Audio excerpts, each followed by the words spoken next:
Hello दोस्तों, केना छी अहाँ सब? अहाँ सबके स्वागत करै छी एक नया ब्लॉग में। तो चलू आइ के ब्लॉग अहाँ सब जरूर लास्ट तक देखब, कियाकि आइ के ब्लॉग बहुत मस्त हुआ वाला छै। तो अहाँ सब लास्ट तक जरूर देखब, स्किप सब नहीं करब। तो देखियो गौ माता के अहाँ सब भोरे भोर दर्शन कऽ लिअ।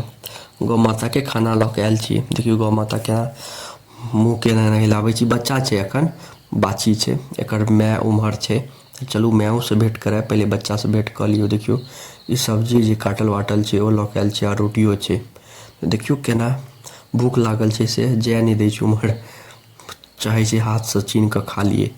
तो भोरे भोर अहाँ सबके देखा रहल छी। इम्हर देखियो केरा के गाछ सब छै, बहुते जंगल झाड़ सब छै। तो अहाँ सब गौ माता के प्रणाम कऽ लिअ। देखियो भोरे भोर गौ माता के किछु खुआबऽ के चाही जरूर। हम रोज भोरे भोर मतलब भोरे भोर की 9-10 बजे तक जरूर किछु ने किछु दै छियै खाय लेल। अपने गौ माता हल्ला कऽ दै छथिन माय एखन। तऽ ई बच्चा छै, मतलब बाछी छै, तखन जवान भऽ रहल छै, तऽ खूब भूख लगै छै। इम्हर देखियो जंगल सब,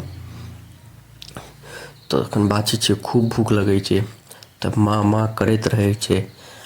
तऽ आबि जाइ छै किछु किछु खुआबऽ लेल। तऽ देखियो अब सब्जी सब खा लेलकै जे भी छलै काटल वाटल। आब चलू रोटी एकरा दै छियै, धीरे धीरे देबै, एके बेर हफ के खा लेतै, तऽ धीरे धीरे मजा एतै खायमे।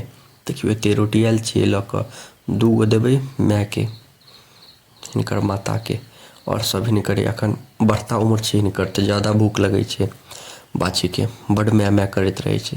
तऽ देखियो अपन हाथसँ रोटी खुआबै छै। एखन तऽ सब्जी नहीं बनल रहै, तऽ एखन सब्जी नहीं देलियै, तऽ रोटी बनल छलै। तऽ रोज रोटी खुएबे करै छियै, और ई सब सब्जी जे बनत ओकर छिलका विलका जे बढ़िया बात छै खुएनाइ। हमर बुझियो ने घरे पर रखै छी गाय। हम तऽ ओते नहीं कऽ पबै छी, हम तऽ कनिको नहीं कऽ पबै छी गौ सेवा। हमर पप्पा करै छथिन, सबटा पप्पे करै छथिन, पूरा गायके खाना पीना। चरऽ लेल लेकिन नहीं जाइ छै कतौ, एते घरे पर रहै छै खुट्टा पर। अपन दूध पियै लेल रखने छियै साथ साथ। गाय महारानी के गौ माता के सेबो भऽ जाइ छै, बढ़िया बात छै। अपन दूध पियै लेल, देसी दूध पियै लेल बढ़िया रहै छै। देखियो कते चाव से खा रहल छथिन, और चाहे छथिन और दिअ। अखन बढ़ता उम्र छै, बड़ भूख लागि रहल छै हिनका। तऽ देखियो ई बाछी छै, हिनकर माय से भेंट करायब। देखियो कते भूख लागल छै, बहुत भूख लगै छै। एखन बच्चा छथिन, धीरे धीरे जेना नहीं आदमी सबके पैघ होइ छै तऽ धीरे धीरे पेट बढ़ै छै, भूख उख लगै छै, ओनाही होइ छै। इहो सब सजीवे छथिन। चलू हिनकर माय के पास चलै छी, आब हुनको 2 गो रोटी खुआ देबै। हुनका ओते भूख नहीं लगै छै, मस्त रहै छथिन।